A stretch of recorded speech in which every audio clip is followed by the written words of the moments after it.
While we're getting started, I always like to have folks rename themselves. I'm gonna request that my co-panelists do this as well. That way everybody can see where everybody else is from. If attendees are able to rename themselves, we'd love to, if you can add your school, district, organization, we appreciate that. It helps us know a little bit more about who's joined us today.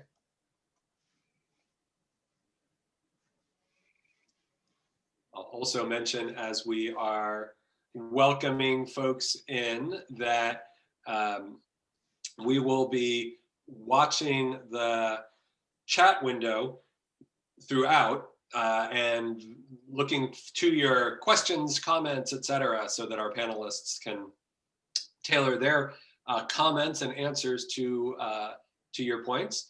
Given that it's just a couple minutes past the hour, we do have some more folks joining. But Kels, if you wouldn't mind launching the poll, we would like to know a little bit more about the folks who are joining us today.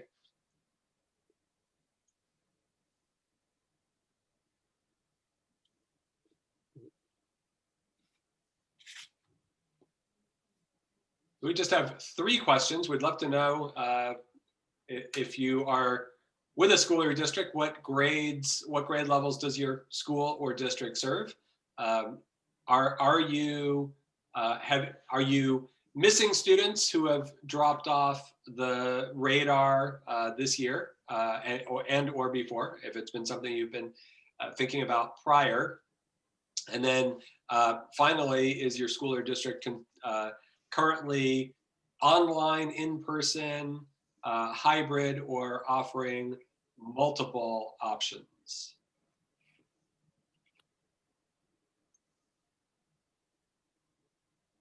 And Kels, when we have most people having responded, if you can post those results, we still have some more people joining, but if Kels, you're able to post those results, we will take a look at those and then we will get started momentarily.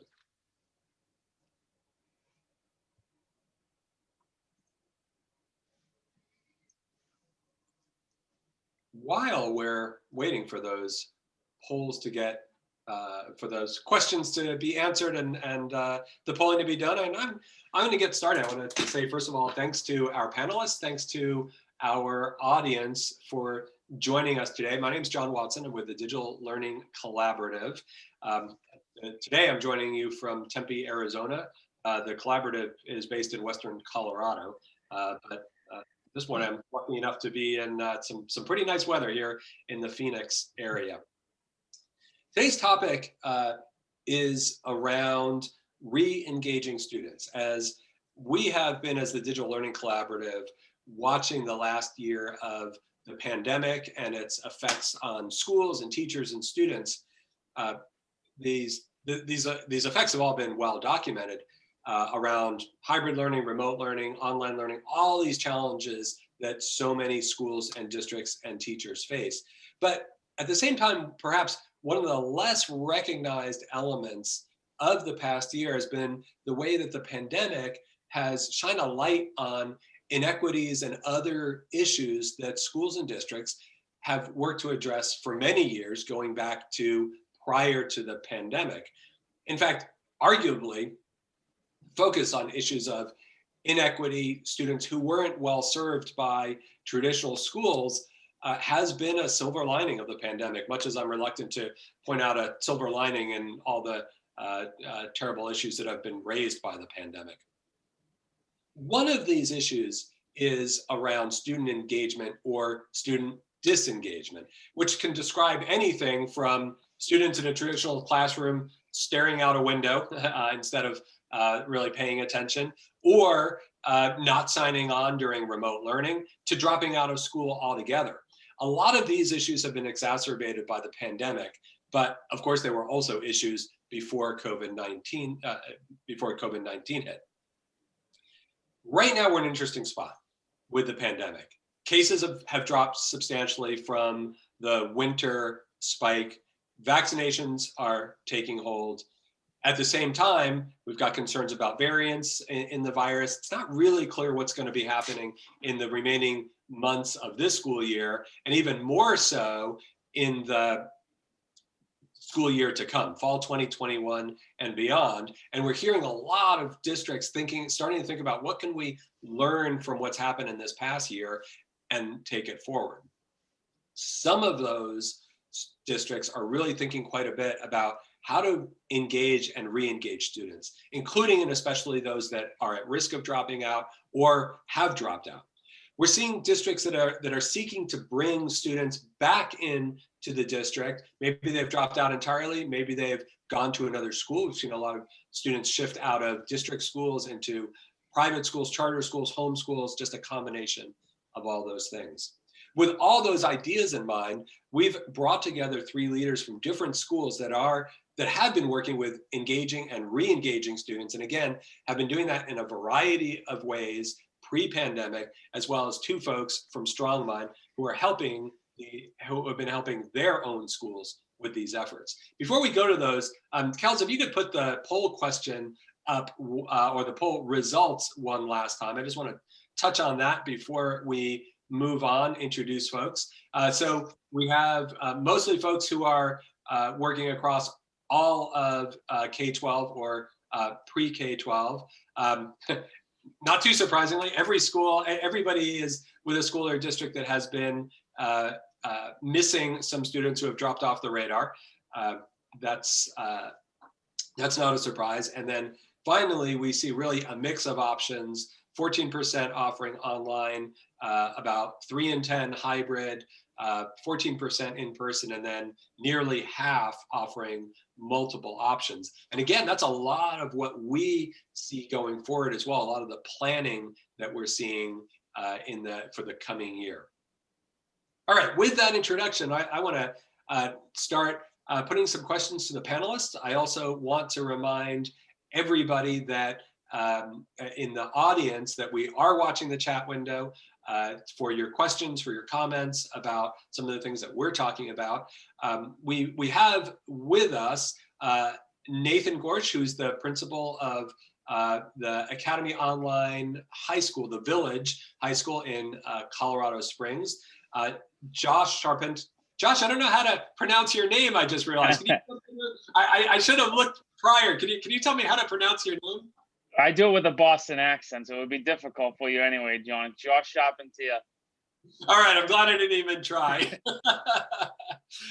Who is co-director, co-founder of the Knapp Academy Charter School in Massachusetts. Tracy Kornstrom, who runs the Wolf Creek Online High School.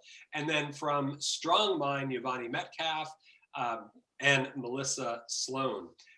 With that, I want to start with our 3 folks from the schools, and in fact, Nathan, I'm going to go to you first.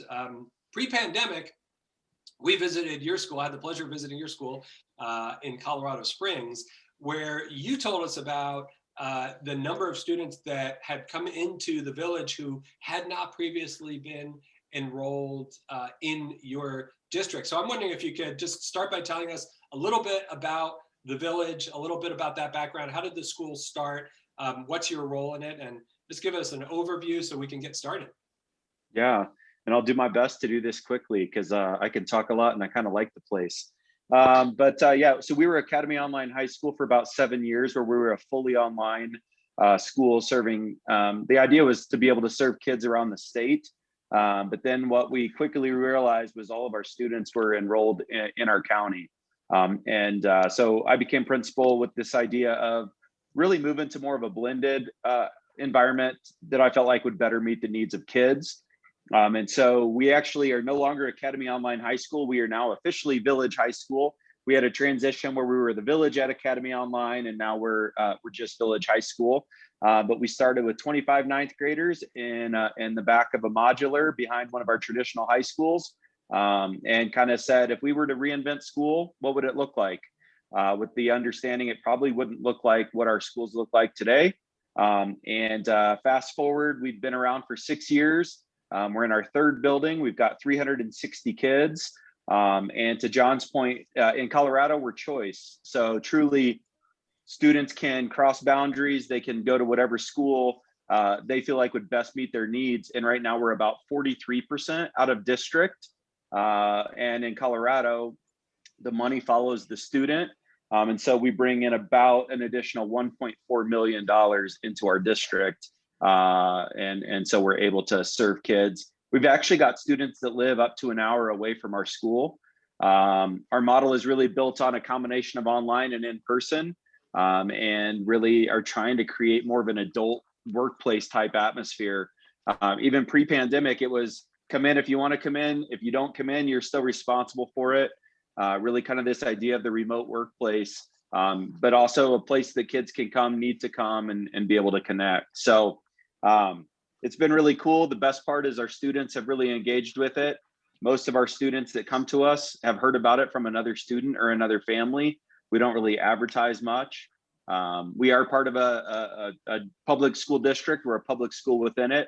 Just have a lot of flexibility around being an online and blended program with the state. And as I mentioned earlier, we had the pleasure of visiting your school, and so there's a few things about that visit I want to come back to when I follow up with you, and in particular that 43%. I remember you mentioning that statistic when we were there, and that's so interesting to me about the way that you've accomplished that, especially being within the district. Before we talk more about that, Josh, I want to go across the country to you. Tell us about MAP Academy in Massachusetts. Sure. So As well. thank you for having us.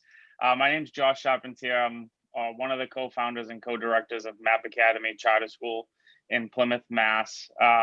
Rachel, the other co-founder, we were district administrators for the Plymouth Public Schools running alternative programming. And we really, there was such a need for a program for students who weren't working out in the traditional school. And really in Massachusetts, the only mechanism in which to create a school with the autonomies to really truly reinvent the high school experience is a Commonwealth charter school. So although we are open to any students, we have specifically tailored our model and the services at MAP Academy truly geared towards students who are at risk of dropping out of high school or who have dropped out of high school. Our model focuses on really 4 key elements, all concentrated with the student at the center of all the decision making. And we really had an extremely fortunate opportunity to truly create a brand new high school in Plymouth, Mass. So we didn't have to worry about, redesigning a model. We created it from scratch. So our 4 key components to our model is a competency-based progression, truly student wraparound supports, flexible pathways in every sense of the word flexible. From we do not have grade levels, we do not have grades A, B, C, D, F. We focus on having a culture of revision where students cannot fail courses at MAP Academy, and focused on career development so students have a plan when they graduate from MAP Academy. We actually made it a graduation requirement that students had a plan before they graduated from MAP Academy. We opened for students. We were chartered in 2017. We're very fortunate to raise funding to step away from our district jobs and take a year to design MAP Academy. We opened for students in fall of 2018 with 130 students. Our growth plan over the next 5 years is to grow to 250 students. We are in a hybrid model right now. Just to give you a sense of the students we serve, 10 to 15% of our students are reported as homeless or housing insecure. 48% of our students are special education. Almost 50% of our students are actually 18 years or older. One of the things with creating a brand new school from scratch, we are, I hesitate to say the only school in Massachusetts, but I believe we are the only school in Massachusetts that is able to grant high school diplomas up to the age of 24. 68% of our students are low income, 73% are high needs. 30% of the students who have enrolled at MAP Academy have histories of dropping out of other schools. And I think one of the most proud statistics we have, because students can graduate at any time. We've actually had quite a few students graduate from MAP Academy already. 62% of our graduates were former high school dropouts before enrolling at MAP Academy. So it's, I could probably talk for the next hour on it, but I'll I'll give it back to you, John. I think the first time we talked, Josh, we did talk for an hour, and I remember one of the things that you were telling me about that I found so fascinating is the process that you and your co-founder went through in terms of identifying some of those students. I'm Sure. going to ask about that, but before we do that, I want to go over to Minnesota and Tracy, because you've been thinking about these issues for a long time. I suspect some of those types of students that Josh is describing resonate with you, sound at least somewhat like your students. You've been thinking a lot about those wraparound services as well. Can you tell us a little bit more about Wolf Creek? Yep, I'm Tracy Cornstorm, and I'm the director at Wolf Creek Online High School. We're a 9 through 12 high school. We serve about 220 students. We have been around since 2002, so we've been around a really long time. I founded the school with 2 other people in 2002. We're a public charter school, so we accept students anywhere in the state of Minnesota. We have a lot of students who live several hours from our campus. We call ourselves a hybrid, but we have 2 really distinct programs. We are open on Tuesdays and Thursdays when it's not COVID, but most of this year we have been open on Tuesdays and Thursdays because of the small numbers of students who come in and our ability to socially distance and keep that going. We were obviously closed last March, April, and May. But then about 80% of our students are in a fully online, 100% virtual program, and that's their choice. So within the school, even though we're a hybrid model with a campus, most of our students still choose the virtual model. So we have students that come from a variety of backgrounds, but about 66% of our students come to us behind on credits or credit deficient. So they're coming in a high school model, and they may be an 11th grader only with credits as a 9th grader. So they're looking to figure out how they can find success and accelerate. We do that through a lot of relationship building and advisory support. Academic support is how we really work on that here, and have been doing it, for quite some time. Things looked really different in 2002. Most students didn't have internet, and we were sending out discs to put in their computer. I think that may be, I know we don't like to say silver lining of COVID, but to know the capacity that we had with Zoom and the ability for educators to really step up and show their strengths during this time has just been amazing. To see the innovations occurring, I think has been great. So hopefully that will lead us forward as we continue moving forward and talking about what the next evolutions of virtual learning will look like. Tracy, I know you've been doing this for a number of years, and it's been fascinating to watch the journey that your school has been on over the years. So thrilled to have you on today. Josh, I want to go back to you. What you described when you and I talked a couple of weeks ago about the way that you were working within the district and identifying students who had dropped out and bringing them back in. Can you talk a little bit more about that piece? Sure. So when we worked for the Plymouth Public Schools, and I'm not sure if other states have this mechanism in place as well, but if you've been working with an off-track student population for a while, you can kind of get a sense of, this student's not going to succeed in traditional high school. Some kids you can just tell they're not going to succeed, but it's really hard to correlate that data and show demand for a school like Map Academy. So in Massachusetts, there's this thing called an early warning indicator system, where the state gathers all sorts of metrics. And actually, sorry, there's an announcement. I don't know if that's too loud. We actually have kids in school today, believe it or not. Okay. No, I know it's weird having kids in a school building, but It's fine. So what we did when we created Map Academy, we really wanted to show the need for a new type of high school for students who were not successful in high school. And it comes from, that's where our origin story is, the name Map Academy. So Rachel and I quite literally took a map of the town of Plymouth. For those of you who are unfamiliar with Plymouth, it is actually the geographically biggest town in Plymouth, in Massachusetts, America's hometown too. We got the Mayflower and a gorgeous little rock called the Plymouth Rock. But we took a sticky dot for every student who had dropped out of high school in the last 4 years, because we were district administrators, so we had access to this type of data. We took a little sticky note for every student who had dropped out of high school, every student who was identified by the state of Massachusetts on an early warning indicator system, as being flagged as potentially high risk of not graduating from high school. And in my experience of using that system, it is eerily accurate that they can identify which kids are not going to graduate from high school. And we took another dot for every student who is currently enrolled in one of our alternative programs. When we put all those dots up on the map, because we put it at literally their home addresses on the map, it came out to 398 dots. So we gave which no one would really think that in Plymouth, because it's not Boston, it's not Springfield, it's not Worcester, but we really showed the need. This is 398 dots on a map, but it's 398 real students and real families who need a different approach to school. These kids didn't want to walk away from high school, but our student population right now, they have an average ACEs score of 4.4. Students with average ACEs scores of 4.4 are not going to work out in a traditional high school environment. So we set out truly to recreate the high school experience for students, quite literally from putting dots on a map and going out and finding them. I love that story, and I really like your point also, just about what Plymouth is like. We've studied hybrid schools in lots of different places. I'm thinking schools that we visited on the south side of Chicago and East LA, and then different rural areas.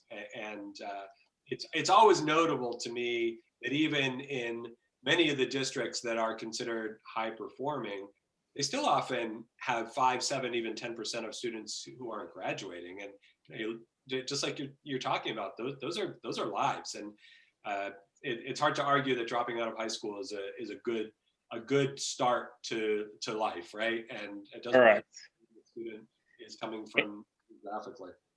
And then there's another huge percentage of students, John, who they might get to graduation. And what we say a lot, even when we were running traditional alternative programs, and we were doing the best we could running these alternative programs, but if graduation was June 7th, we spent so much time and energy getting that student to graduate on June 7th that we often lost sight of, all right, well, what's coming on June 8th? Because we just didn't have, there was so much time and energy going into just checking the boxes off that we had to check off, because we were supposed to be different as an alternative program. But at the end of the day, we had to check the same boxes off that every other kid had to check off. So we really set out to do it totally different. Yeah. Thanks, Josh. Yvonne, I want to go to you next. We've been thinking about hybrid schools for a while. And I know Strongmind was thinking about hybrid before hybrid was a daily feature in my Google News feed. Can you tell us a little bit about that journey that Strongmind's been on? Yeah, John, I'd love to. Thank you for having me. Strongmind has been providing digital education to students in Arizona for almost the last 2 decades. And we have served in this online school, we do serve a large proportion of students who are at risk, who have left the traditional school system, usually for some time, or just left in distress and are significantly at risk of not graduating. And in that 2 decades, we realized that completely virtual education is not for many students, and they're leaving because they're not getting what they need from the traditional classroom. And so in identifying where the pitfalls are, both in the traditional classroom and in the fully virtual classroom, we realized there has to be a sweet spot. So we spent a significant amount of time traveling around the country, visiting schools that serve a large variety of students who are attending schools like Nathan's because the traditional classroom isn't working for them, because they have competing priorities, competing needs. Or we're going to schools out in California where students are simply not able to learn that model. And so in each of these, it was very clear that a hybrid education needs to be as flexible as possible and as specific to the individual student needs. Otherwise, the technology is for naught, and we're just replacing the 4 walls with the computer instead. And so what we sought to do was leverage the best parts of the technology and the support systems and the scaffolds and the structures that teachers and the building and the school community provide in order to address this population of students, because they are, by the time they've left the school, by the time they've left their classroom, it really often is, Josh had pointed out, the early warning indicators don't lie. And the more indicators a student acquires over time, the harder it is. So what we wanted to do was to sort of catch them before they became as at risk and in an completely online program, by giving them support there in the classroom and with the technology. So much of what you're describing is so consistent with exactly what we've seen in hybrid schools as well. And it's been really interesting to me to watch, as there's been a lot of hybrid models created in response to the pandemic. And now we're starting to see more of the districts that are saying, okay, we want to create something permanent, or at least into the new the new school year, the 21-22 school year. And a couple of things are really interesting to me about that. One is a lot of districts and some of them come to us and say, okay, can you help us? We want to create an online school. And they call it an online school, or they call it a virtual school. When we get into discussions with them, what they're actually talking about, I would say, is really hybrid, because they're recognizing that they want to serve their own students, either already in the district or in who have gone into private schools, homeschool, et cetera. And they want to combine that online and some face-to-face, just like you're talking about.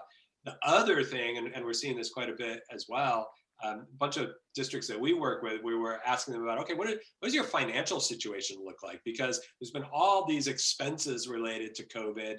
There's also been some stimulus money coming in, a non-trivial amount of stimulus money. And then, of course, there's this question of, okay, what are state and local budgets going to look like with the pandemic economy? You know, there's some signs that things may bounce back, but it's really hard to say. And so, as much as we see a lot of these districts saying, yeah, we want to, obviously we want to do what students need, what's best for students, but they're also worried about those costs as well. And a lot of them, quite frankly, look at the fact that they can bring some students back in, and that's a way to fund some of this.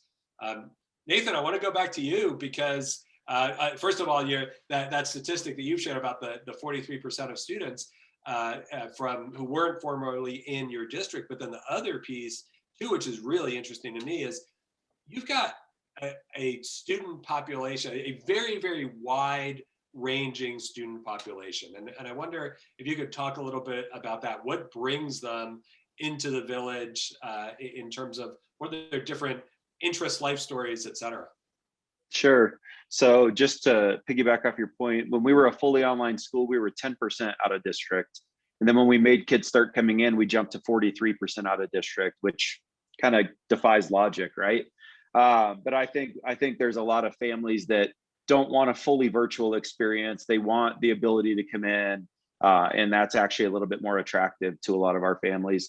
So we have an alternative campus in our district, and so really our clientele might look a little different than some of the other schools. What we really, our market niche, or kind of the group that we try to serve, is varied and diverse, but we really have a lot of competitive athletes, kids that need a more flexible environment that the traditional school won't work with around attendance, or the policies that are in place just get in the way. We also are about 20% kids that are identified as TAG, and they are sitting in our traditional classrooms and they're bored to death, and they want a different experience. And then we've got a segment of our kids that just need a smaller population. Next year, we're going to be about 350 kids, and they want to be known. They want to know their peers. They want to know their teachers, and kind of have that sense of community. Just a quick fun story. When we had the 25 ninth graders, we like first week, we had them in a room and we said, all right, guys, we got to name the school. And which is kind of adventurous to let 14 and 15-year-olds name your school. And we were a pilot program, and one of the kids wanted to be the Brontosaurus program. And I said, they went extinct, so I'm not okay with that. Then another kid said, I got it, let's be the Chuck Norris program. I was like, that's awesome, but I don't think I can get the school board on board with that. And then one of the kids said, I got it. We're going to be the village. And I have 3 reasons why. Like, well, please tell us. Said, first of all, the village takes care of each other. And that's the kind of community and culture we're going to have here. Said, second, it takes a village to raise a child. And you're going to have us out in the community doing internships and mentorships and career experiences. And then he said, and third, when we're seniors, you will call us the village elders. And I was like, done. And so funny enough, that's how we named the school, but it really is this tight knit community. I always tell people there's no background to fade into at the village. If you date somebody and break up, everybody's going to know about it. Every country song about a small town is possible in our school. And so those relationships really matter. And so some kids come as a result of that.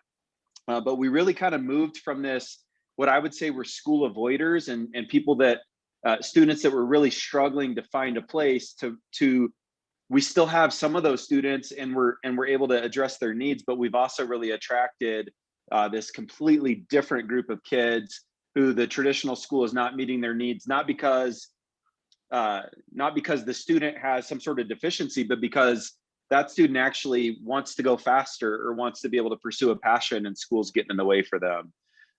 So we've got a lot of hockey players, dancers, baseball players, actors, actresses, musicians, kids that have really busy lives outside of school. And we provide this blended experience that they can kind of put school on the side for a bit to pursue their passion, is kind of the big picture with us. Did that answer your question, John? It did, and I'm one of the things that, as you're talking, I'm thinking about when I had the pleasure of visiting your school and was talking with a bunch of your students. One of the things that comes up a lot when I have the opportunity to visit a school like yours, it is the idea.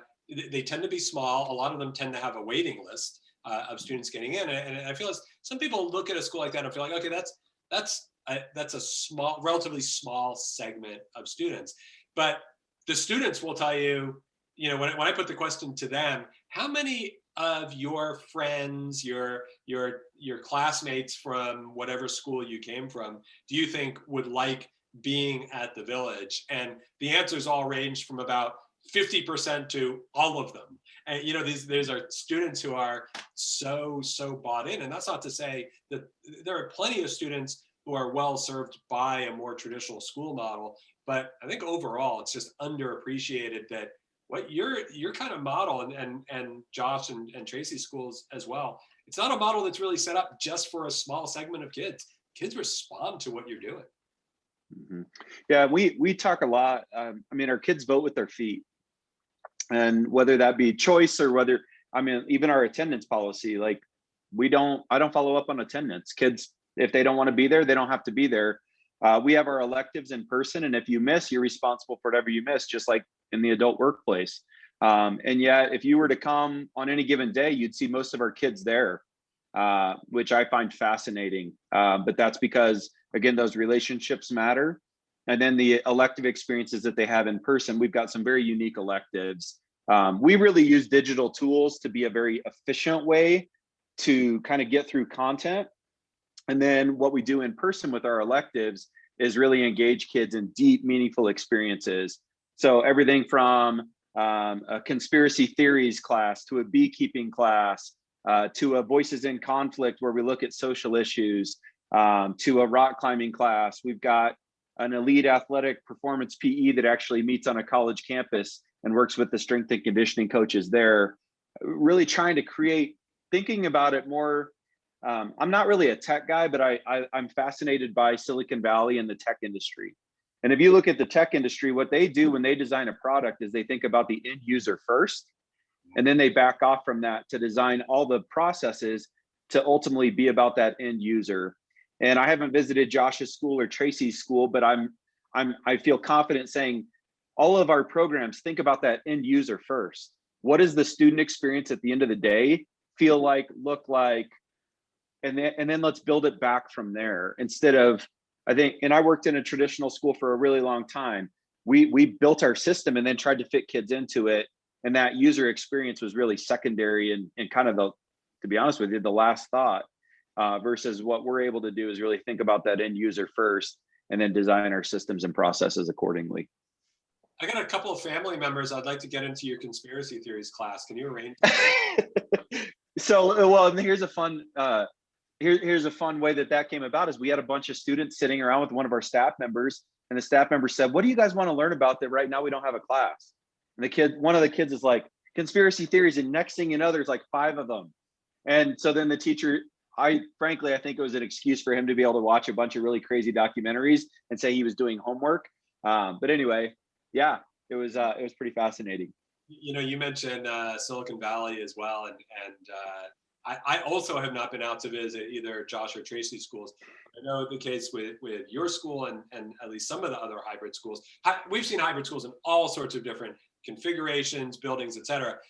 Some of them look like a small Silicon Valley tech startup office with, you know, that a combination of open plan and closed rooms. And again, kids. John, if I could jump in, I don't want to dominate the time, but so even since we hosted your visit, we've actually moved buildings since then.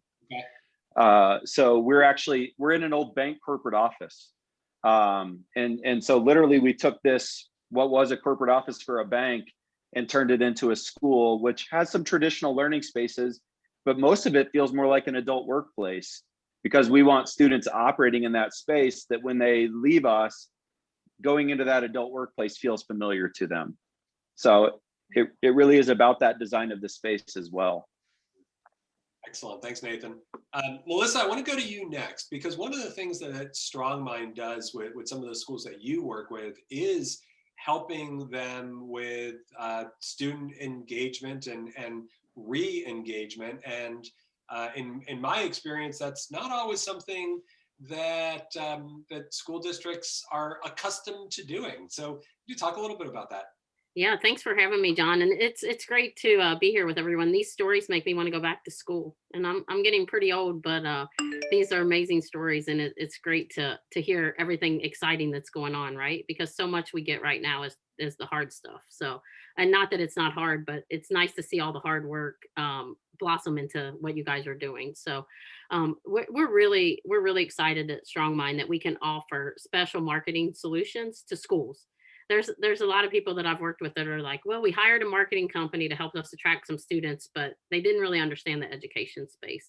So we're really excited that we have a group focused on education marketing to help schools build identity and brand, and or communicate that and elevate your brand. All of you guys really understand building that user experience backwards, but we really partner with schools to help if that's something they need help with, elevating their brand and also attracting the types of students, which is usually a really diverse group, right? You have a multiple group of students coming in that you know can be successful. So we help you attract students back in. It's becoming really important right now because schools are losing students, right? And we're going to see this need come up over and over. So we do a variety of things, help with brand awareness. We can help with website, build content and PR, which is really exciting. And really we can be an extension of your team because it's really hard to find time. You guys wear a lot of hats. And so we really just become an extension of your team and help you with search engine and traditional online marketing and offline activities and things like that. Besides the recruiting students, we really help you build student engagement and family community tools and resources.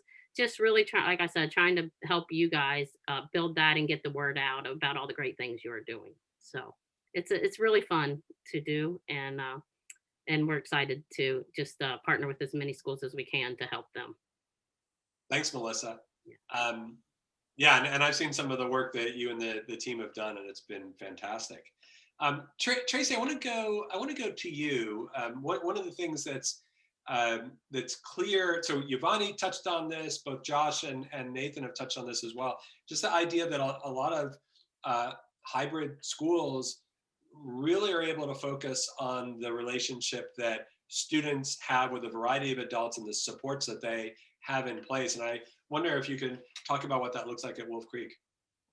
Yeah, definitely. We have an advisor model called the learning manager model. So each licensed teacher is an advisor to 20 to 25 students, and they check in with them throughout the week, which has always been fascinating to me when, prior to COVID, everyone said, online learning, virtual learning, hybrid learning wasn't personalized and differentiated, that it was just like computer instruction, that was going to be so impersonal. And listening to Josh and Nathan and Wolf Creek, I find that it's really intensive differentiation and for each student. So each learning manager sends out emails and runs Google Hangouts and communicates with their group of people and advisors. So that works really well. Sometimes students obviously, mesh with one person over another. So sometimes there are requests to change advisors and we would do that. And then also twice a year, we do something really similar to what Josh described. We just take all of our students and do an Excel sheet and see how many adults in the building, from the secretary who helps them sign in the morning, to the bus driver if they're coming through the hybrid model, to everyone, our paraprofessionals and all the teachers, how many people know the student, know their name, and know 2 things about them, and make them feel a sense of belonging and a sense of being in a school. And if we don't have a lot of points for a student, then we try to figure out who they can connect with, what interventions we can continue to work with. I just think it's really important, as we're all pulling those students, that we say, need to re-engage in school because they're disengaged, they're not motivated, they're ready to drop out or have dropped out. I think in a lot of traditional school settings, a lot of district settings, kids are pushed out and felt like they're not having a sense of belonging there. They may have behavior problems, they may have other problems and not fit in to the role that the school is looking for, and they just do not feel welcome. So we have just a ton of success in starting out, helping students feel like this is a place they can find success. And a lot of our students tell us it's the first time that they've ever had someone say, I believe in you. I know you can do this work. We know chemistry is hard, and we're going to have you on tutoring sessions, and we're going to help you with what needs to get done, but you need to show up. You need to show up in the virtual session. You need to meet us halfway, and we will get you to that diploma or get you to that point that you need to be at. So I think we've just seen a ton of success there. I was in a meeting yesterday with a young man. He's been with us for quite a while. He has 2 classes left, was doing really well, and then just completely disengaged. And I was like, 2 classes. Like, we can do this. You want to be sitting here, 20 years from now saying, I really should have done those 2 classes and got my diploma? And he's like, yeah, I need to do this. So he's here today, and I checked, and he's in his classes today. So, those are the success stories, one at a time, that the re-engagement and partnerships, are going to need to take as we move into the next phase of virtual learning. It's so interesting to me that when people outside of outside of our field hear about hybrid schools or online, and they think, okay, that's a school built around technology, but in fact they're really built around relationships. And and it seems to me what some of the best online and hybrid schools have been able to do is systematize ways to make sure those relationships are happening in a way that may or may not happen successfully in a more traditional school. And a lot of what we talk about when we talk about these relationships, a lot of people can point to a teacher or 2 or 3 that they had that relationship with, and that's of course been incredibly important to those students. But then there are the students who fall through the cracks, and I see schools like yours, a big part of it being, look, we're going to make sure that no students fall through the cracks, and that's such a big part of what we're discussing here. Folks, we are at about 3/4 of the way through our time. We're watching the chat window. Please send in any questions, comments about your own experiences or for our panelists. Yvonne, I want to go back to you to talk a little bit about the way StrongMind views that student experience within a hybrid school. You referenced the different schools that your team has visited over the last few years. Can you talk a bit more about that? Yes, thank you. The student experience is everything. As Nathan mentioned, students, they not only vote with their feet, but they engagement means everything in terms of learning. If a student is not engaged in the classroom, there is maybe you'll get to a DOK2, definitely not getting any authentic learning in there. So student engagement is something that we hammer, whether or not it's hybrid, whether or not it's fully virtual, the technology is just a tool. It's just a medium to help facilitate those conversations and to help facilitate those relationships and actually highlight those relationships, because those are the things that are sticky, and those are that students feel accountable for. They don't stay at a school because the technology is really great or because the textbook has a lot of pictures. That's not engagement. Engagement is when they have a meaningful relationship that is more important than everything else, and they feel like someone's rooting for them. And that's what our hybrid research has really highlighted. There is a need for those relationships to be more supported and infused, and also more explicitly called out as being a need than you would necessarily get if it was completely virtual. So with our hybrid, with our hybrid solution, we've made it very, very explicitly for teachers and for students to be as adaptive and as flexible as possible while maintaining the rigor that is necessary in order to truly prepare them, not just for the piece of paper, but for like the critical thinking and the learning that they're going to have to demonstrate, regardless of where they're going on June 8th, as Josh pointed out. And so they have to be a part of that solution. You cannot, if it was as easy as if kids did whatever we asked them to do, we probably wouldn't be talking about this at all, the need to engage, the need to re-engage. But they don't. And so it's important that we give them the agency and that they develop that agency over time, because that's just as important as whether or not they're going to be proficient at the end of the school year. That agency is going to take them everywhere else after they get the piece of paper in their hands. Yeah, absolutely. And I see Tracy's comment in the chat window as you're talking, Yvonne, which is similar about relationships. A quick story: my wife's a professor, a university professor, and they've been 100% remote. And at a point in the fall semester, late in the fall semester, everybody's been at that point late in the semester, right?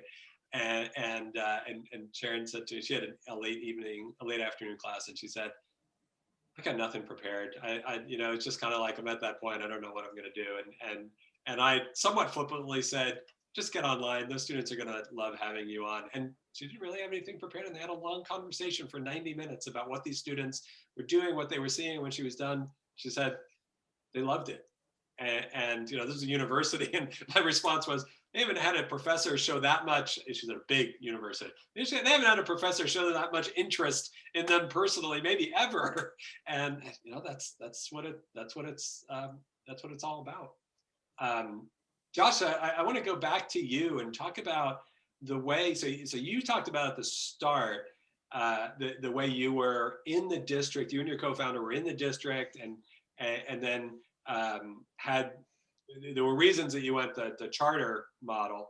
Do you see what's the relationship with the district like? Do you see your district picking up some of these ideas? Do you see other districts in Massachusetts doing it, or do you feel like, yeah, it's going to be this somewhat separate thing that we're doing? Good question, John. I think, as a former district administrator running alternative programs, I think they're all well-meaning people, but the traditional system just it is like Nathan said, the system is built and it works for probably 80% of the kids, maybe, but if it doesn't work for that population of students, they really don't have the structures in place to quickly change as fast as they need to. So do I think they could adopt some models from what we have? Yes, but I think in order to be truly successful we've been saying it since we opened in 2017, we are a blended asynchronous school.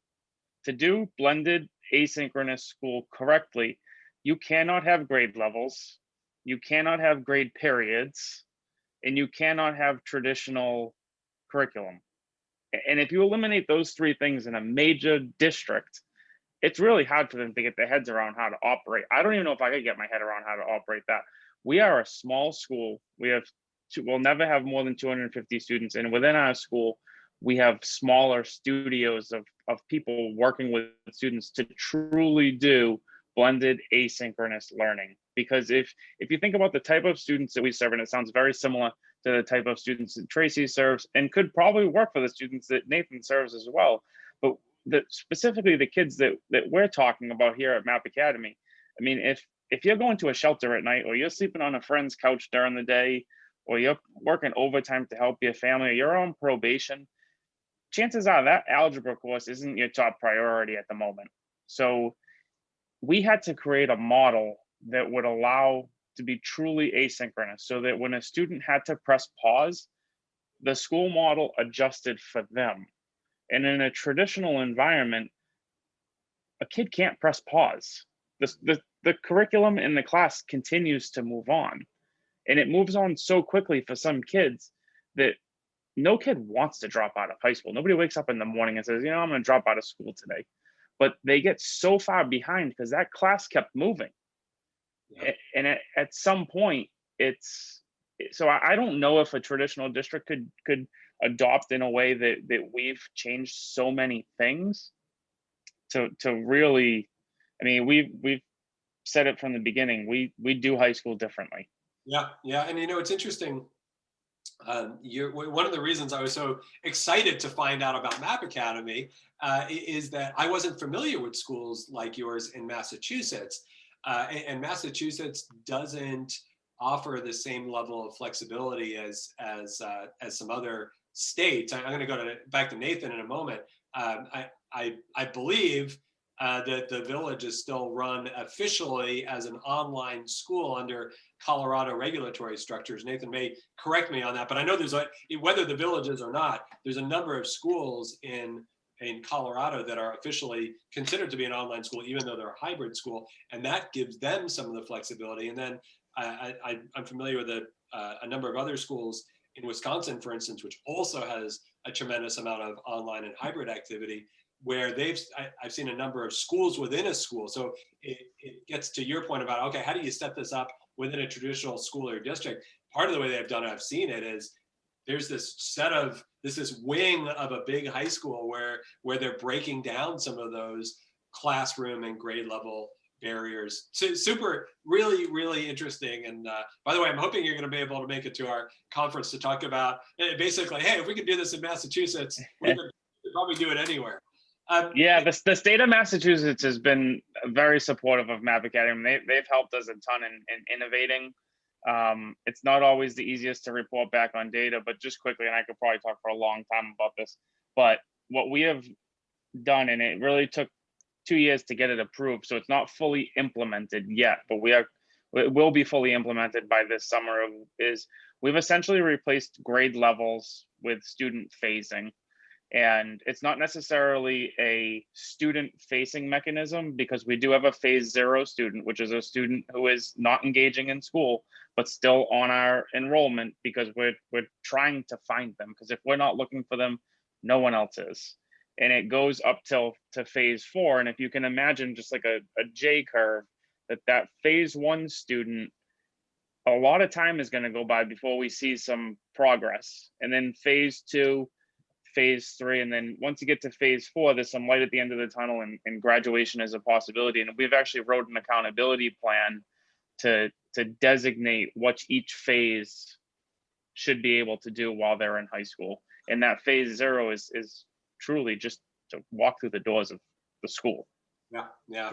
To engage. So true. We only have 5 minutes left. I'm going to go to each of.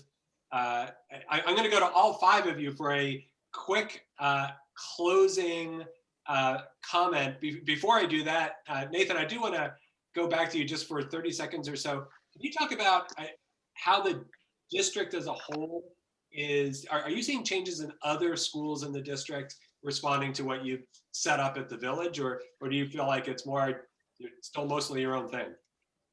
Yeah, so initially the cool part is no one knew the rules and restrictions, so we could do whatever we wanted.